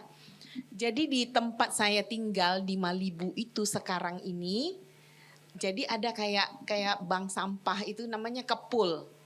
Kepul ini dia ngumpulin jelantah, semua kardus-kardus, ya kardus bekas, kertas-kertas di kilo. Terus semua botol-botol plastik, apapun itu yang bahan plastik, dia terima juga. Dan kilo dan dibayar gitu loh. Jadi sekarang warga klaster kami itu udah dihimbau oleh Pak RW-nya ngumpulin masing-masing di rumah Pak. Jadi aku udah mulai tuh salah satunya. jadi bosnya pemulung. Jadi saya udah mulai, biasanya saya buang-buang aja di mana-mana gitu. Karena kita kalau misalnya bepergian itu kadang-kadang suka bawa lebih cepet tuh samber aja bawa botol-botol plastik minuman gitu kan. Kalau tumbler itu cuman penyakitnya satu suka lupa, entar nanti ditinggal di mana gitu. Makanya akhirnya suka bawa yang minuman yang di plastik kayak gini-gini kan. Dulu kan saya habis minum buang di mana-mana, sekarang saya masukin tas bawa pulang ke rumah. Di rumah saya udah ada karungnya, saya udah gantung dekat dapur itu gitu loh. Nah itu kita kan kerepotannya kalau jauh di mana nganternya gitu kan. Kalau ini dia enggak, dia disediakan oleh Pak RW itu bagus banget sih menurut saya programnya ya. Mungkin ibu-ibu bisa usul ke Pak RT RW masing-masing. Jadi dekat samping mini club tuh dia udah bangun satu kayak pondok-pondokan gitu. Dia ada nomor telepon kontaknya. Jadi warga kalau udah ngumpul di rumah kita WA dia. Ambil dong sini jelantahnya gitu. Terus ambil dong sini kardus-kardusnya kalau udah agak banyak. Nanti diambil karena kalau ngumpul di rumah banyak kan susah. Space rumah kita kan kecil kan. Jadi kalau numpuk-numpuk banyak kan susah juga. Nah itu cepat nanti dia catat. Misalnya ibu Ibu Nani tanggal sekian nabungnya sekian kilo kardusnya sekian rupiah. Kayak saya kemarin gitu lumayan dapat juga 12.000. Terus jelantahnya 133.000 banyak loh dapatnya. Jadi jelantahnya saya udah disaring bersih ya, masukin ke galon-galon bekas itu. Nanti udah penuh, panggil dia ambil dia sekilo 7.000. Nah itu dan mungkin bisa diusulkan, tapi lumayan loh. Nanti terserah kita mau berapa bulan mungkin kita cashkan atau apa, tapi dia punya program nabung emas digital gitu loh. Dia kerjasama dengan BSI, Bank Syariah Indonesia. Tapi saya bilang saya nggak mau emas digital, kalau nggak emasnya asli real gitu, fisik ada saya nggak mau, kalau gitu saya ambil uangnya gitu. Nah kemarin saya udah mulai gitu tuh kayak gitu. Ya jadi lumayan juga lah daripada kita, lumayan dengan seperti itu kan kardus-kardus tuh kadang-kadang gede ya. Jadi sampah tuh langsung banyak penuh gitu loh, kasihan juga tukang sampah tuh. Ngangkat-ngangkatnya jatuh-jatuh di jalan, jadi kita kumpulin aja gitu loh. Bagus juga. Cuman yang belum terpikirkan yang tadi yang sampah-sampah yang sisa-sisa makanan-makanan itu ya saya belum terpikirkan bagaimana gitu loh. Mungkin juga harus sendiri mungkin kali itu ya Pak. Nggak ada juga yang ngumpulin gitu. Jadi katanya yang dulu pernah dibawain sama Ibu Tanti di sini cara bikin ekoenzim itu lumayan ribet kali ya gitu, harus didiamkan berapa minggu, campurnya ini nggak boleh sembarangan gitu, agak ini biasa lama agak ribet. Yang paling gampangnya itulah kita memilah sampah kita setiap hari itu gitu loh. Dan lumayan juga itu menurut saya gitu loh. Jadi mengurangi beban tukang sampah juga. Terus kaleng-kaleng itu kita pisah gitu ya. Kalau di rumah kita penuh, kita tinggal WA dia jemput. Nah mungkin ibu-ibu bisa usul di RT RW masing-masing. Kayak gereja kita sebenarnya bagus juga tuh, banyak itu. Komunitasnya kan ramai. Jadi dia itu di Medan udah terkenal Pak. Yang namanya kepul. Dia punya sendiri itu kepul. Kayaknya nanti dia udah kumpulin, dia jual lagi. Katanya dia nggak ngambil dari restoran aja bertonton loh satu hari. Gitu. Jadi lumayan sebenarnya ibu-ibu ya. Ide nabungnya tuh bagus gitu loh. Paling itu aja share-nya Pak. Kasih. Terima kasih. Ini memang bank sampah nanti akan banyak sekali bermunculan. Alfamart itu di beberapa gerainya dia bisa nerima sampah kita. Bisa ditukar, enggak tahu ditukar poin atau tukar uang. Itu bisa nerima sampah plastik ya, sama juga sampah ini minyak jelantah. Alfamart ya, ada di beberapa Alfamart dia bisa terima. Ya, seperti ini mereka menyiapkan itu aplikasi dari handphone itu, dia bisa nge-link ke situ. Jadi bisa diperhitungkan sampahnya. Ya, formnya ya. Nah ini ibu-ibu nanti setiap RT RW harus melaporkan ini. Ya, mungkin Tangerang sekarang masih belum, nanti lama-lama juga harus melaporkan. Setelah ini nggak ada pertanyaan lagi ya ibu-ibu. Makasih. Oke, dari saya terima kasih.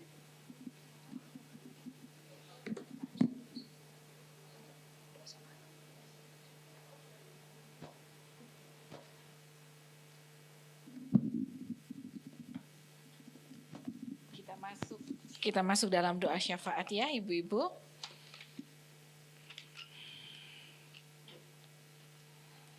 Mari kita satu di dalam doa.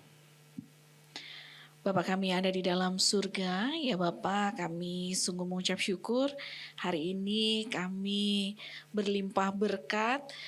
Kami sungguh mengucap syukur Pak Budi boleh menyampaikan banyak sekali hal-hal yang harusnya kami juga akan lakukan setelah pulang dari tempat ini. Biarlah kami menjadi duta-duta di mana kami menjadi terang-Mu agar kami boleh memelihara lingkungan sebagai terang yang hidup, terang yang berdampak. Kami boleh melakukan dimulai dari diri kami, keluarga kami, dan akhirnya juga berdampak di dalam lingkungan sekitar kami. Dan hari ini juga kami juga bersatu hati, kami sungguh berdoa untuk Pak Budi dan juga keluarga. Tuhan terus berkati di dalam setiap pelayanan, di dalam setiap hal yang dilakukan, dikerjakan. Biarlah segala sesuatu yang dilakukan untuk kemuliaan nama-Mu. Tuhan, kami pun berdoa untuk gereja kami, gereja yang sedang membangun. Biarlah bukan hanya bangunan fisik yang boleh jadi, tetapi boleh ada dalam pembangunan jemaat. Biarlah jemaat-jemaat GKI Gading Serpong ini boleh berdampak bagi lingkungan. Boleh menjadi anak yang setia, murid yang taat, hamba yang senantiasa melakukan, mengerjakan tugas dan tanggung jawab. Ya Bapa, kami sungguh berdoa. Terkhusus kami juga ingin berdoa untuk setiap jemaat yang mengalami kelemahan tubuh, yang sakit. Tuhan sembuhkan, Tuhan pulihkan. Dan juga Tuhan beri kekuatan di dalam menghadapi sakit dan penyakit. Tuhan, kami yakin dan percaya Tuhan menjamah. Tuhan sendiri yang terus melimpahkan sukacita. Tuhan pun berada di dalam setiap hal yang dikerjakan oleh perawat, oleh dokter. Tuhan juga ada di dalam orang-orang sekitar yang senantiasa mengasihi. Tuhan, terkhusus kami juga berdoa untuk Ibu Cia, Ibu Kwok Dewi Amalia pasca operasi pada lutut kakinya. Tuhan, kami sungguh kiranya berdoa, kami terus memohon pemulihan. Kami juga pun berdoa untuk anak-anak kami yang mencari sekolah ke jenjang yang lebih tinggi. Tuhan senantiasa memberi hikmat. Tuhan pun ada kepada anak-anak kami yang juga sedang menjalani tes akhir tahun, maupun anak-anak kami yang sudah selesai. Tuhan sertai, Tuhan berkati agar anak-anak kami menjadi pribadi-pribadi yang berguna, yang senantiasa melakukan tugas dan tanggung jawabnya untuk kemuliaan nama-Mu. Kami pun berdoa ya Tuhan kepada negara kami, untuk para petinggi, para pejabat. Tuhan beri hikmat dan kebijaksanaan. Tuhan sendiri yang menuntun jalannya setiap kebijakan-kebijakan agar ada keadilan sosial, agar kesejahteraan sosial Tuhan. Yang terutama biarlah pemerintahan-Mu nyata di negeri kami tercinta ini. Kami pun berdoa juga untuk ibu-ibu, rekan-rekan, saudara terkasih kami yang berulang tahun pada bulan-bulan ini. Ibu Mary, Ibu Mustri, Ibu Sri Novi, Ibu Erika, Ibu Desi Waluyo, Ibu Flora Minda, Evelyn, Ibu Kwok Dewi Amalia, Ibu Florence Evi Mei Lisa, Ibu Kesti, Ibu Lingling, Ibu Mei Melina, Ibu Deborah, Ibu Flora Hosiana, Ibu Tanti Budiarti, Ibu Esther Arwan, Ibu Meiti, Ibu Yanrista, Ibu Tuti Sari, Ibu Ita, Ibu Rina, dan Bapak Rian. Tuhan, di dalam pertambahan usia ini, biarlah Tuhan juga limpahkan hikmat kebijaksanaan, sukacita di hati, damai sejahtera di dalam kehidupan, dan juga biarlah saudara-saudara terkasih kami boleh taat setia, hormat hanya kepadamu, beriman teguh hanya kepadamu. Kami sungguh ingin mendoakan saudara-saudara kami ini Tuhan, dan kami ingin menutup doa syafaat kami dengan doa yang Kau ajarkan pada kami. Bapa kami yang ada di surga,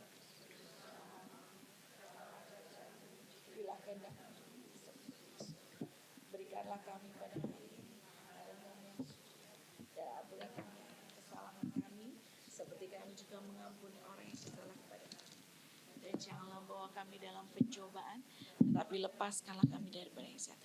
Karena Engkau yang kerajaan dan kuasa dan kemuliaan sampai selama-lamanya. Amin.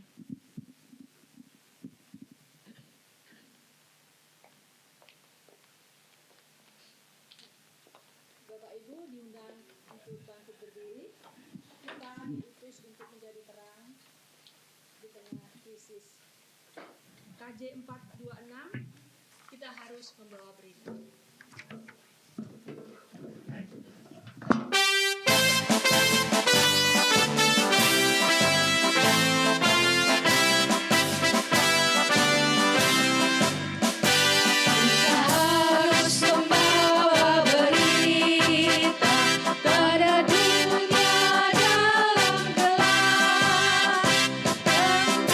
Kebenaran dan kasih dan damai yang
kita akan terima doa berkat. Mari ibu-ibu kita pulang dari tempat ini dan memancarkan sinar di tempat kita masing-masing. Mari kita memohon berkat yang hanya dari Tuhan. Kiranya kasih karunia Tuhan menyertai setiap kita. Kiranya kekuatan dari Tuhan memampukan kita untuk terus bersinar bagi kemuliaan namanya. Kiranya Allah sendiri yang memberi kita damai sejahtera di dalam hati kita. Dan biarlah setiap hal yang kita lakukan itu semua untuk kemuliaan Allah. Amin. Bapa, terima kasih. Terima kasih. Terima kasih.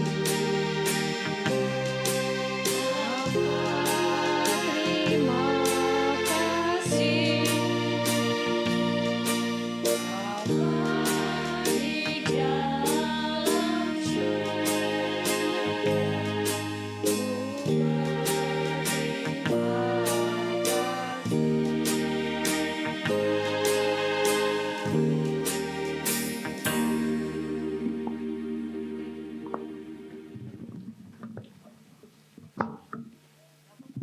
Puji Tuhan, ibadah sudah selesai. Mungkin masih ada beberapa warta ya dari Komisi Dewasa. Silakan.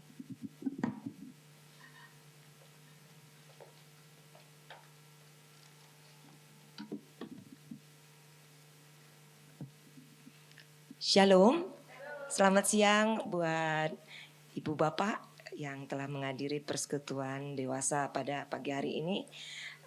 Kita sejenak mau dengar beberapa warta. Yang pertama, kami mengucapkan banyak terima kasih kepada Ibu Ratna yang telah menyampaikan kebenaran firman Tuhan, terutama tentang terang ya. Kita sebagai jemaat untuk tetap memancarkan terang. Terima kasih Ibu, kiranya Tuhan memberkati Ibu dan keluarga di dalam pelayanannya. Terima kasih juga kami ucapkan kepada Bapak Budianto Chandra. Tema yang disampaikan membuka pikiran kita bahwa kita harus menjaga alam di tempat kita berada, terutama di rumah tempat kita tinggal. Kiranya Tuhan memberkati tugas pelayanan Bapak, begitu juga dengan keluarga. Terima kasih Pak. Dan tak lupa juga kami ucapkan terima kasih kepada petugas pelayan yang bertugas pada hari ini yang dilaksanakan oleh dua kakak, yaitu dari kakak Egidia dan kakak Abigail. Dari kakak Egidia Bu Nani, Bu Tena, Bu Kuihwa, dan dari kakak Abigail dari Ibu Natali, Ling Ling, dan Bu Erna. Dan saya sendiri dari kedua kakak itu. Maruk ya. Selanjutnya. Oke, selanjutnya lagi. Untuk ibu-ibu atau bapak yang merindukan atau ingin didoakan dapat menghubungi Ibu Liana untuk dapat didoakan. Selanjutnya adalah untuk persekutuan dewasa pada 2 minggu lagi, tepatnya pada tanggal 18 Juni, hari Kamis pukul 10 akan diadakan di tempat ini dengan tema Berdamai dengan Perubahan.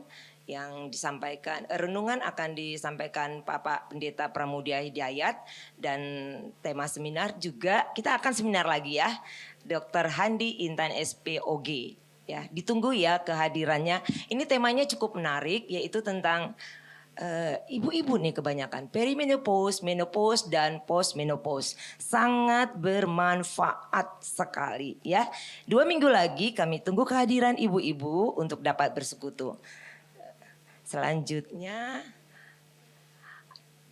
ini masih bulan depan. Tanggal 25 Juli nanti ada pertukaran pelayanan mimbar yang akan diadakan di GKI Merpati Mas Pasar Kemis. Kami mengajak jemaat dewasa untuk ikut serta dalam pertukaran pelayanan tersebut, dan bagi jemaat yang rindu untuk mengikuti acara tersebut dapat mendaftarkan diri ke Ibu Tena. Nanti juga boleh ada pelayanan atau persembahan lagu, silahkan ibu-ibu dapat mendaftarkan juga ke Bu Lia dan Bu Funi ya. Nanti silakan bisa berhubungan dengan Bu Tena, Bu Lia atau Bu Funi. Selanjutnya, setiap Selasa, doa pagi jemaat. Ya, ini yang akan diadakan adalah setiap hari Sabtu pukul 6.30 hingga pukul 8 bertempat di Aula Kana Gria Kasih di ruangan ini juga. Kita sama-sama berdoa, silakan Ibu Bapak dapat hadir di tempat ini pada Sabtu pagi. Nah, untuk doa pribadi, ruangan ini disediakan pada hari Selasa, setiap hari Selasa dibuka dari pukul 5.30 hingga pukul 20. Silakan dapat hadir atau datang ke sini yang ingin berdoa secara kusuk atau sendiri. Ruangan ini disediakan dan dapat terbuka buat kita-kita yang dapat berdoa di tempat ini. Nah, kita juga bersyukur ada ibu-ibu yang berulang tahun dari sejak bulan lalu ya, kalau nggak salah tanggal 8 hingga 31 Mei tadi kita sudah doakan. Nah, dari antara ibu-ibu ini ada 2 orang yang hadir di antara kita. Saya panggil Bu Kesti dengan Bu Lingling. Nanti kita sama-sama nyanyikan ya selamat ulang tahun sebelum kita foto bersama. Oh iya, satu lagi nih, boleh ya nunggu ya. Satu lagi nih pesan sponsor. Nih baik sekali nih teman-teman saya sudah ngerti. Pesan sponsor nih. Ini di tangan saya ada buku Hidupku Kitab Terbuka. Bukunya bagus sekali, saya sudah baca ya. Nah, buku ini di depan ada di ada di meja ya. Silakan ibu-ibu membeli buku ini dengan harga 100.000 dan hasil penjualan buku ini adalah untuk pembangunan gereja. Ya, nanti setelah bubaran silahkan mampir ke meja yang di depan, ayo dibeli. Yang sudah beli lagi, tidak apa-apa. Nah, ini nanti untuk gereja ya, pembangunan gereja. Nah, Bu Herlina sudah siap? Oh iya, saya lupa tadi ya, pemusiknya Bu Herlina, terima kasih banyak. Ya, multimedia Bu Sony, Bu Natasa, terima kasih banyak. Maaf tadi terlewat ya. Kita nyanyi sama-sama selamat ulang tahun. Yang pertama nyanyi bersama dulu. Yang kedua boleh salaman untuk yang berulang tahun. Siap hadir. Silakan berdiri dan tepuk tangan.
Kita foto bersama.